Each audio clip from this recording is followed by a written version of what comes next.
Merab Dvalishvili is attempting to make history by having the most title defenses in a single calendar year, but he is going against a trend that has broken down the highest level of fighters in the UFC. If he can beat Petr Yan this Saturday, it will be the single most impressive thing a bantamweight champion has done in the history of the division. But the reason probably isn't what you're thinking. Let me explain why. Merab Dvalishvili is looking to defend his title for the 4th time this year against the previous bantamweight champion and current number 3 contender, Petr Yan. He's most known for his unrelenting fighting style, where he puts a pace on his opponent that breaks them down. Now he does this through his strong mental fortitude and freakish cardio, but these strengths are at the highest risk of falling apart due to one crucial factor in this fight: overtraining. MMA is a very taxing sport to train due to the damage you take in sparring and just the overall physicality of the sport. Because of this, fighters usually prefer to only fight 2 times, maybe 3 in a single year.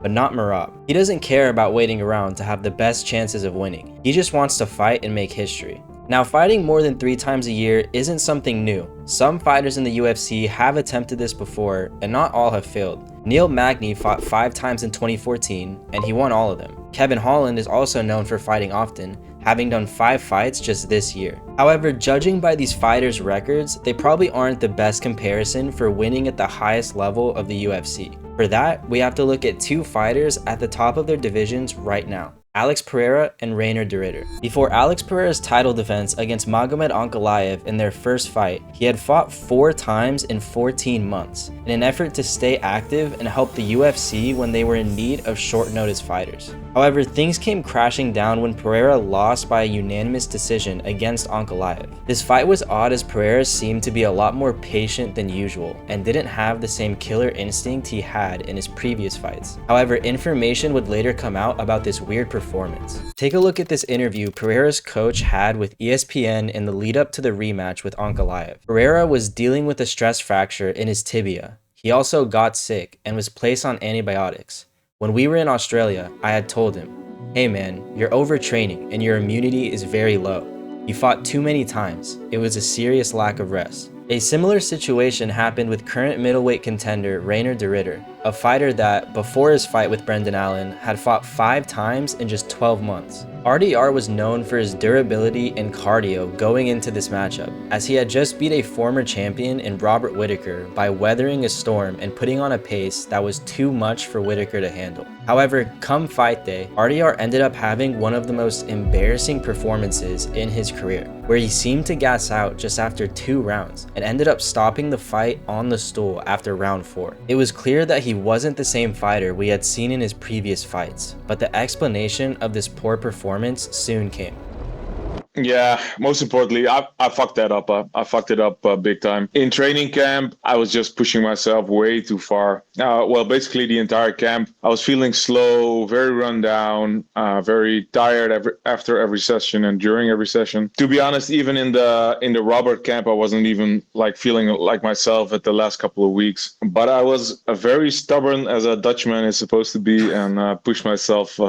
Kept pushing myself, kept going harder and harder and harder. I went too far. Now here we are, the last pay-per-view card of the year, where Merab is fighting one of the most well-balanced, ferocious fighters in Petr Yan we have seen at bantamweight. In their first fight, Merab easily handled Yan, beating him by a dominant 50-45 decision. However, this fight is much different now, and it's not because of how much better Yan is. In Merab's most recent title defense against Corey Sandhagen, although we saw him handily beat Sandhagen on the scorecards, there was something different in the later rounds of this fight. Merab seemed to look more tired than usual. Now, this could just be that in a comparison with Corey Sandhagen, a fighter known for his outstanding cardio as well, the difference between the two wasn't as drastic as it usually is with Merab. However, I think this also has to do with the strenuous training that Merab does year-round, and unfortunately, he might be going down the same path that Pereira and RDR went down. And of course, I training hard, and when you training hard, you're not taking days off, and you're not taking off from training. I'm trying to training every day. I don't know if there's a guy that has a nickname that's more fitting than yours, the Machine. Crazy. Merab the Machine. Where did that come from? This nickname actually gave me my teammate Matt Frevola. He gave me in New York when we were training, and he called me, "You training like machine." And and then your nickname should be Machine, and everybody liked it in the gym. Although his performances have made him seem almost not human, he has shown weaknesses in the past. Some people may have stronger willpower or physical attributes compared to others, but we are all human at the end of the day. We have physical limitations, with our muscles and their recovery to the repeated damage that a fighter takes over their career in MMA.